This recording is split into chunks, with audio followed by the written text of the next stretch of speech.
lo que íbamos a ver, lo que íbamos a hacer al final. Y hoy vamos a empezar ya con un poco de contenido. Según como está estipulado el programa de la UNEARTE para cinematografía 1 y cinematografía 2, en cinematografía 1 se ve lo básico, digamos, el funcionamiento básico de la cinematografía, de la fotografía, o sea, exposición, algo de manejo de luces, lentes, sensores. Igual nosotros vamos a pasar otra vez por ahí porque sé que esos conocimientos, lo mejor es que se vayan repitiendo todo el tiempo hasta que se nos queden grabados, y de hecho lo mejor sería que tuviésemos suficientes prácticas como para que algunas cosas, de manejarlas 2 o 3 veces, les empiecen a hacer sentido. Y cinematografía 2 es agarrar los conocimientos básicos y empezar ya a ejecutarlos. Ejecutarlos fundamentalmente es como se ha pensado cinematografía 2 de 2 formas. O sea, ejecutarlos en términos de proyectos, que ya es una parte del trabajo que hay que hacer. O sea, uno no llega a set a tirar flechas, sino que uno llega al set después de varias pregidas, después de haber visitado la locación, habiendo tomado decisiones sobre el sensor, sobre la cámara, sobre los lentes, sobre las luces, sobre los conceptos abstractos que queremos para esa escena en particular, para esa locación en particular. Valga acotar además que uno viene con cierto conocimiento de las tomas de corriente de la locación, si aguantan luces fuertes o no aguantan luces fuertes, por dónde entra la luz, a qué hora es el rodaje, porque si es en la mañana hay una luz, si es en la tarde hay otra, si es en la noche hay otra. Por más de que adentro no vayamos, podemos grabar de mañana, pero lo que va a ocurrir adentro va a parecer que es de tarde o va a parecer que es de noche. Pero igual podemos usar a nuestro favor la luz natural del espacio para acompañarla con iluminación artificial. Podemos descartarla por completo, o sea, llegar a la locación y decir, ok, esta locación me gusta, pero esto sobra, o sea, esta entrada de luz sobra. La negra con eso y listo, estamos de noche. Y hay otras formas un poco más caras de hacer eso, que es que ponen unos butterflies súper grandes afuera para tapar la luz. Incluso yo he visto que arman como una especie de carpa completa en todas las ventanas, de manera tal que no solamente tapan la entrada de luz, sino que tienen una carpa en la que tú puedes poner luces como si fuese la luna, por ejemplo. O sea, luz más tirando hacia temperaturas cálidas, como los azules. Luego le voy a explicar lo de por qué azul es cálido y no rojo es cálido. No sé si lo sabes, pero vamos a pasar por ahí. Pero bueno, toda una serie de conocimientos que tienen que ser ordenados antes de llegar a ser, y se ordena en lo que se conoce como una propuesta fotográfica. O sea, una propuesta que bastante antes del rodaje tiene que llegar a producción, de manera que producción compre las telas negras, o las consiga las luces, consiga los lentes, consiga la cámara, etcétera, etcétera. Y además tiene que pasar por dirección, porque hay una serie de propuestas filosóficas, artísticas, conceptuales, que es, no se trata solo de que sea un cuarto de noche, es un cuarto de noche de una película de suspenso, de Mario Pérez, que Mario Pérez hace las cosas como las hace él, tiene su propio estilo. No es solamente una película de suspenso, es una película de suspenso, pero suspenso, no sé, ligado a lo familiar. Entonces eso te va llevando a una serie de reflexiones bien abstractas, en la que tú terminas diciendo, mira, yo creo que va a haber una lámpara aquí, va a haber una iluminación baja, porque una casa de noche hay 5.000 tipos de casas de noche, unas todas blancas, súper iluminadas, unas muy poco iluminadas, hay que tienen mucha madera, que tienen mucho metal, que tienen mucha cerámica, que tienen cemento limpio. Todo eso afecta a la luz. Entonces conocemos la locación, sabemos el guión, conocemos el concepto de la película, sabemos hacia dónde va afectiva, filosófica, políticamente la película, y sobre la base de eso decimos, ok, cómo podemos nosotros, desde la fotografía, dar información extra, o sea, aportar contenido a la película desde la pura luz, el puro movimiento de cámara, la pura elección de lentes, etcétera, etcétera, etcétera. Entonces, nosotros vamos a pasar por esa ejecución, que ya es una ejecución, por más de que no estés en set, ya es una ejecución porque tú tienes que conocer, o sea, leer guión, hablar con dirección, hablar con producción para saber qué tienes a la mano, tomar decisiones conceptuales, filosóficas, artísticas y ejecutar un proyecto, o sea, ya plasmarlo. Eso es lo que se va a hacer. Y eso va a ir a tu equipo de fotografía, o sea, eso va a ir a tu gaffer, va a ir a los asistentes de cámara, de manera tal que el gaffer, y lo hablábamos la clase pasada, sabe que día 1 de rodaje, mañana estamos en el salón del estudio de televisión, y la escena es Tamara entra corriendo desesperada, el salón está solo porque es de noche, pero la pauta es de mañana. Gaffer y los asistentes del departamento de fotografía saben entonces que lo primero que hay que hacer es buscar una forma de tapar esas ventanas. Se sabe que entonces esto va a ser una oficina destartalada, entonces qué sé yo, van a instalar apagar algunas de estas lámparas, montar algunas medio mal, tumbar cosas, qué sé yo, ya con el departamento de arte, evidentemente de eso no nos encargaríamos nosotros, pero sí quizás generar algún fallo como para que la luz titile, se apague de repente, todo eso se hace previamente, se debería hacer previamente, de manera tal que llega dirección de fotografía, todo está más o menos puesto y dirección pasa por todas las decisiones que Gaffer, según lo que se ejecutó en el diseño, premontó. Entonces premontó el efecto de la lámpara que apaga y prende, premontó una entrada de luz por la ventana que supuestamente viene de un farol de la calle, y dirección, asistentes de cámara premontaron cámaras, si es en trípode la cámara está montada en trípode, si es alguna pequeña grúa está montada en grúa, si es en mano está todo preparado para un, no sé, shoulder o un Steadicam o un gimbal. Y dirección, entonces, eso en los casos donde uno tiene un equipo. Normalmente nos va a tocar por años, y a mí todavía me toca, que yo soy mi gaffer, yo soy mi asistente de cámara, yo soy mi fotista, todo. Pero bueno, cuando se trabaja con equipo, algunas cosas se aceleran, ¿no?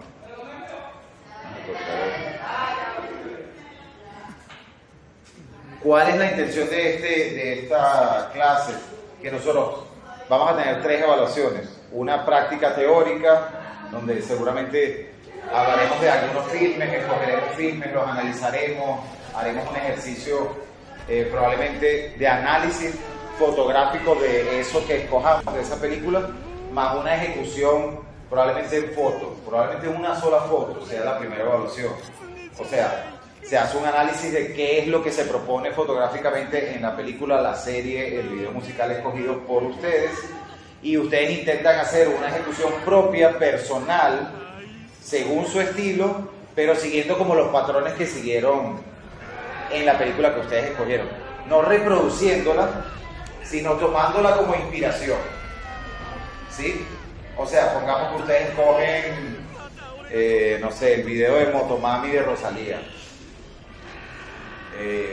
No se trata de hacer una foto o hacer un plano de video que sea idéntico a eso, sino esa es tu inspiración, ese es tu estilo. Pero entonces tú estás en Caracas y tú no eres el director o la directora de ese video y no tienes a Rosalía y no tienes por qué hacer una copia chimba de eso. Si esta es mi inspiración, si este es el estilo que me gustó porque los lentes angulares, la cámara se mueve de tal forma, la iluminación es tal, toda una serie de características que ustedes van a hacer en la evaluación. Luego es cómo yo uso eso para inspirarme desde mi personalidad y hacer, voy a dar opciones, o fotos o videos. Va a depender de con qué se sientan más cómodos ustedes, qué equipos tengan, si tienen para editar, si tienen una buena cámara o al menos una cámara de celular que les gusta, que les da un buen resultado. Y vamos a tener esas 2 opciones.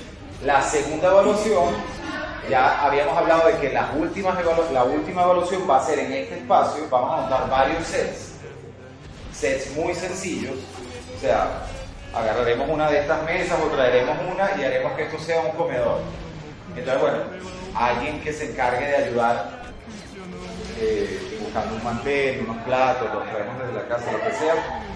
Eso no va a ser tan importante, aunque va a jugar, como que, no sé, ustedes tres le va a tocar quizás el comedor, lo vayamos quizás al azar, y la idea sería que tu comedor sea completamente diferente al tuyo y el tuyo completamente diferente al tuyo. Porque entonces quizás, todavía no lo he terminado de definir, no sé, van a haber 3 bolsas. Aquí vamos a tener 3 sets, no sé, un cuarto, un comedor, una oficina. Y entonces, bueno, tú metes la mano, oficina, ok, fino. Tú metes la mano, cuarto, tú metes la mano, comedor. Y después puede haber una segunda bolsa que diga, no sé, el nombre de un director de fotografía o una directora de fotografía, de manera tal que tú tendrías que, no sé, ver un par de pelis, tomar inspiración, ver cuáles son los detalles que lo definen, no sé, ¿cómo se llama el chivo? Lubeski, por poner algún ejemplo. O...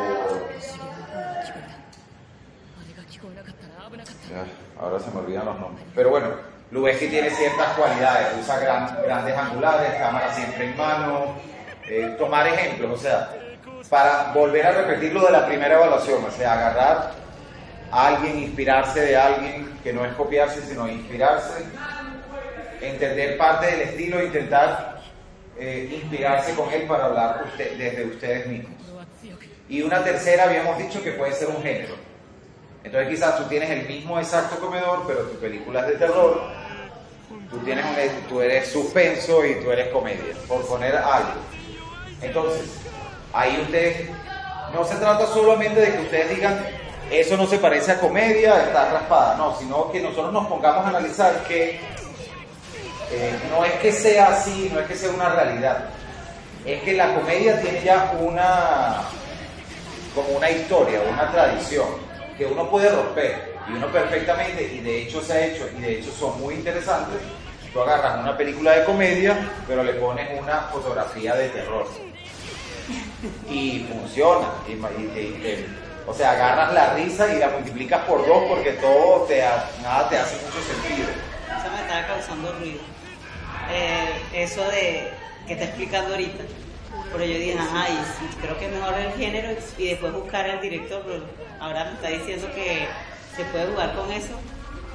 O sea, la idea no es que usted, o sea, si les toca el género comedia, por poner algo,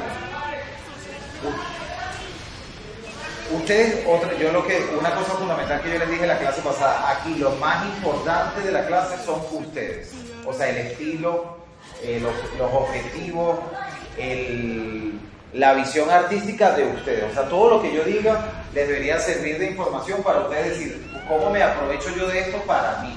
¿Y qué cosa descarto? ¿Y qué cosa transformo?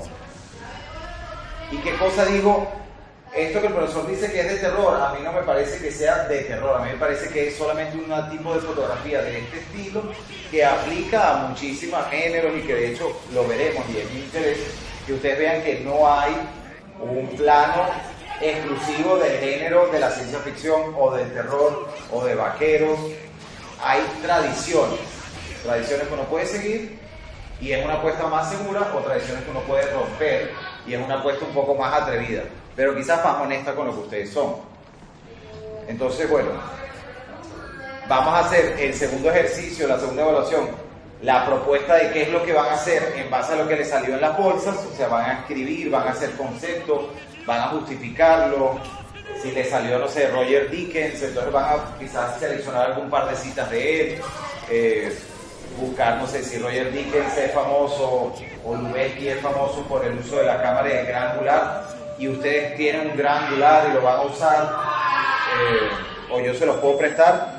Hablar un poco del gran angular, de por qué usar un gran angular, qué es lo que aporta un gran angular, por qué asumir una escena familiar mientras comen un comedor con un 14 milímetros, que por ejemplo es el que yo tengo, que se los puedo prestar.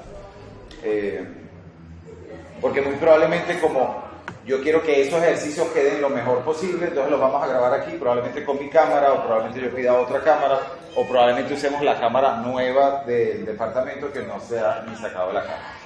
Eso sería lo ideal. Entonces esas serían más o menos las 3 evaluaciones, ¿ok? Yo igual eso se los voy a pasar por escrito. Ok, pero entonces empecemos con contenido de una vez.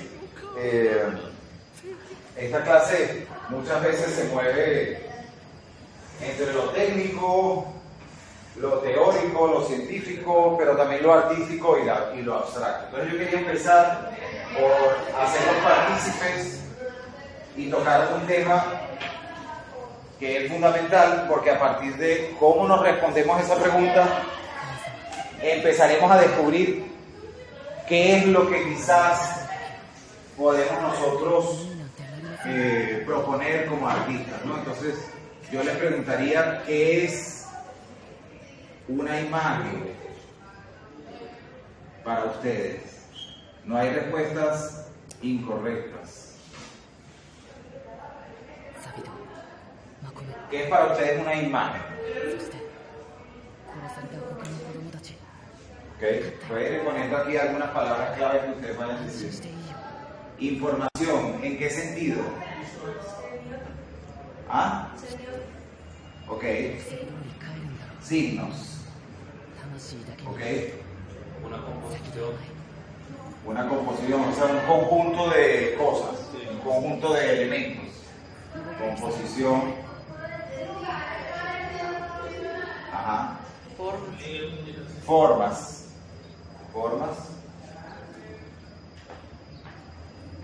Un medio de...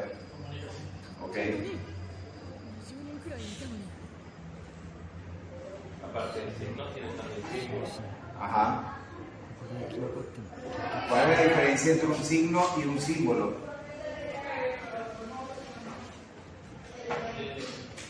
Intuitivamente, ¿cuál creen que es la diferencia? Por ejemplo, ¿esto es un signo o un símbolo?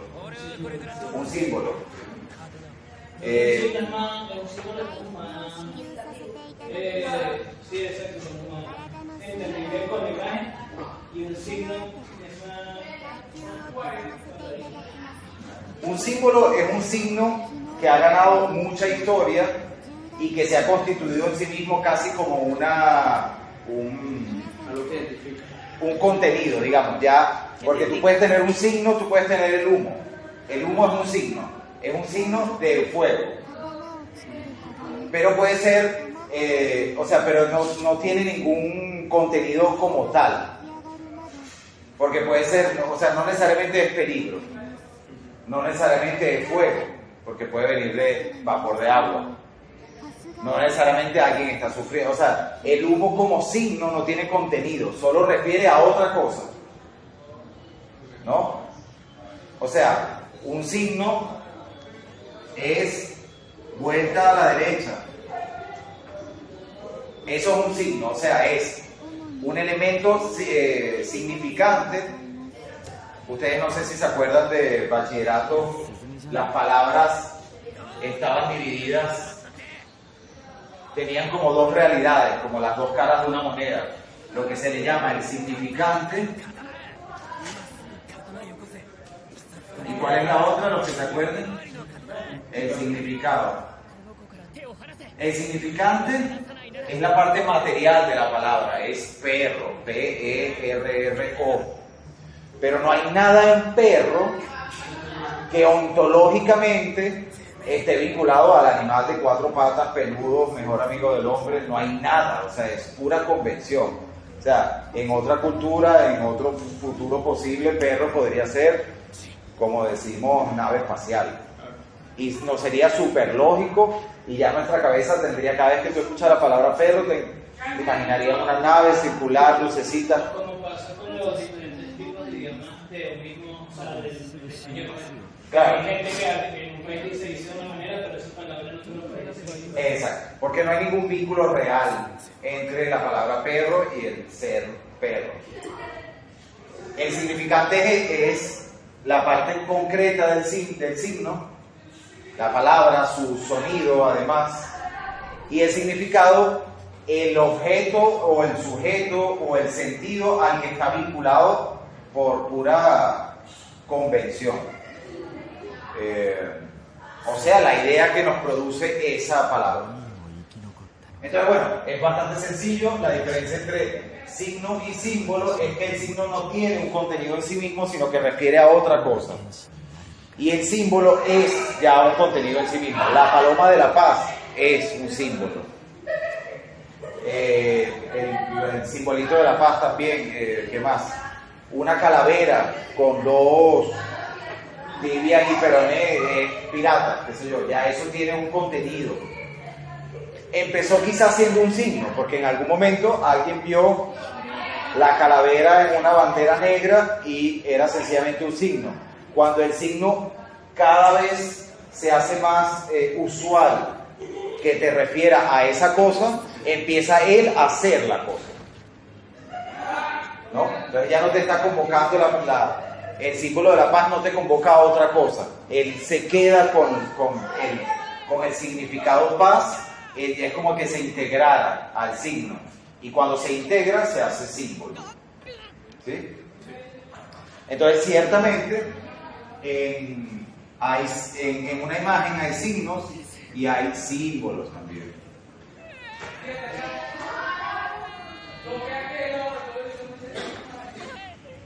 Hay una discusión muy clásica y que viene desde que el hombre y la mujer existen y la cultura existe. Adelante. Buenas. Sí. Soy Mauro Díaz.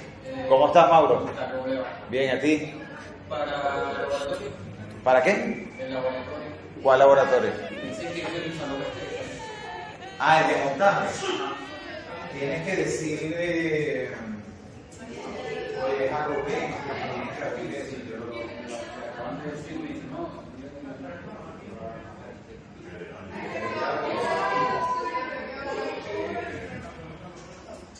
Mira, sube al piso 4. Acabas de subir. ¿Y quién te dijo?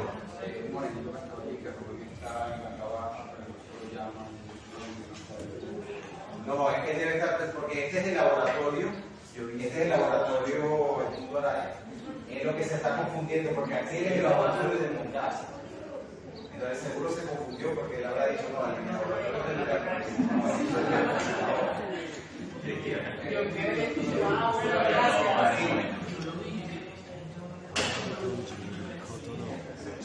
Ajá, entonces les decía, hay una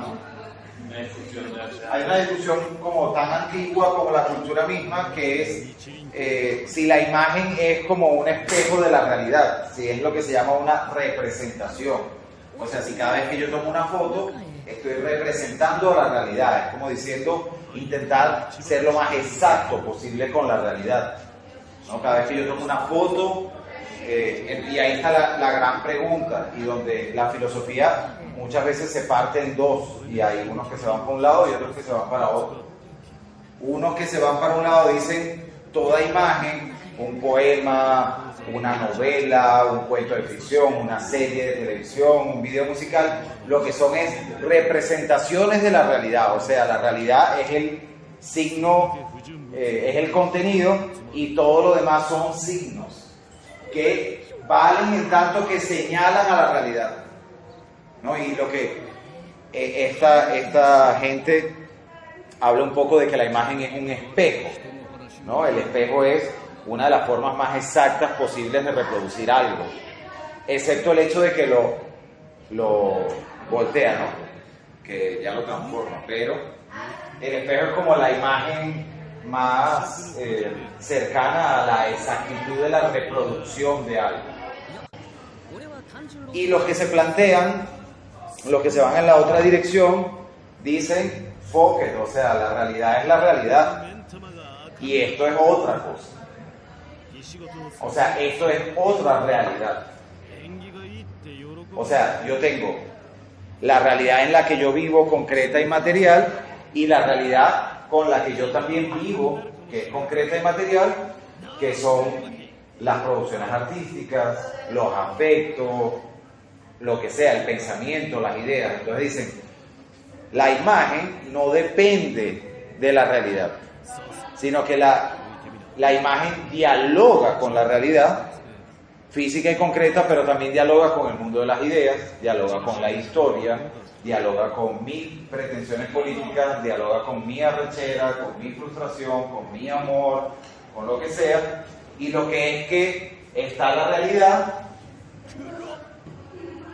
y yo hago una foto, y yo no tengo ahora una realidad prima. O sea, una reproducción, pero en un cuadradito pequeño de esa realidad. Sino que ahora la realidad es así, porque ahora mi foto es parte de la realidad. Y no podemos, y digamos, ¿qué es lo que argumenta esta gente? Que es que tú no puedes dividir a la realidad física y concreta de la realidad inmaterial de las cosas que tú piensas, sientes, quieres, deseas, rechazas. O sea, ¿dónde trazo yo?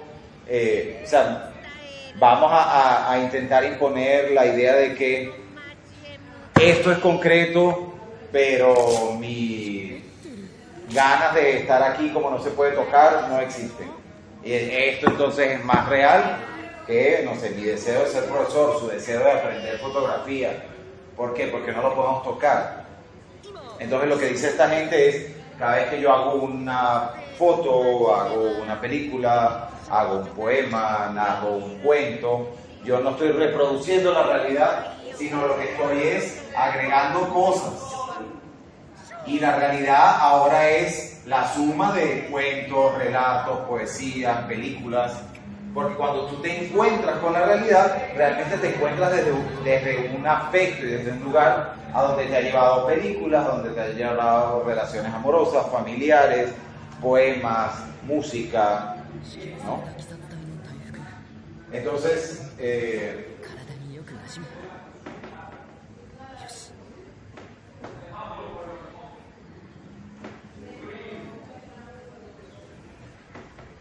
pero ciertamente, o sea, lo interesante que yo les quiero plantear es que esta discusión no está saldada.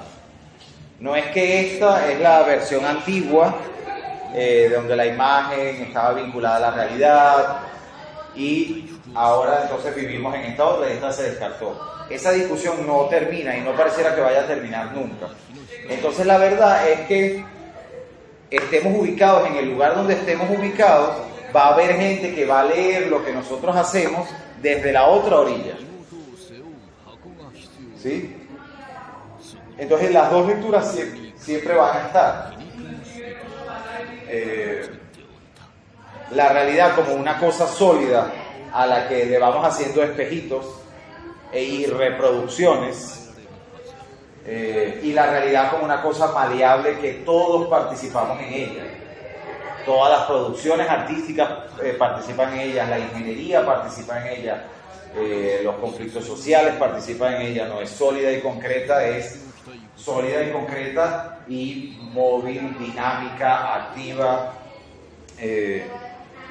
a la que no se le hace un espejo, sino que se le aportan cosas. Pero siempre va a haber alguien que diga, pero eso sigue siendo una representación de la realidad. O sea, yo entiendo que esa gente está en un comedor y está cenando, porque yo sé que se cena a las noches, y yo estoy viendo que la cosa es de noche, y yo sé que se cena en un plato, y yo sé que una familia está compuesta. Ahí es donde la realidad empieza a cojear, digamos. Pero yo sé que una familia está compuesta por un hombre, una mujer y niños. Mentira, o sea, una familia también es un hombre comiendo con su perro, o con su gato, o 3 mujeres, o lo que sea. Pero bueno, siempre la gente dirá, bueno, pero igual sigue siendo una representación de la realidad, de las nuevas parejas. Pero es muy importante pensar en términos de qué es una imagen, o sea, cómo una imagen vive en la vida. O sea, cuando yo genero una imagen, ¿qué estoy generando? O sea, por ejemplo, es información. ¿Información al respecto de qué?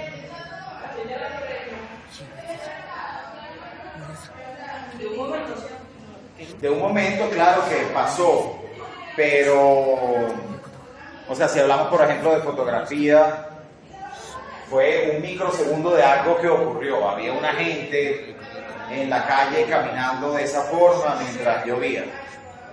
Hay información, ciertamente, siempre hay información.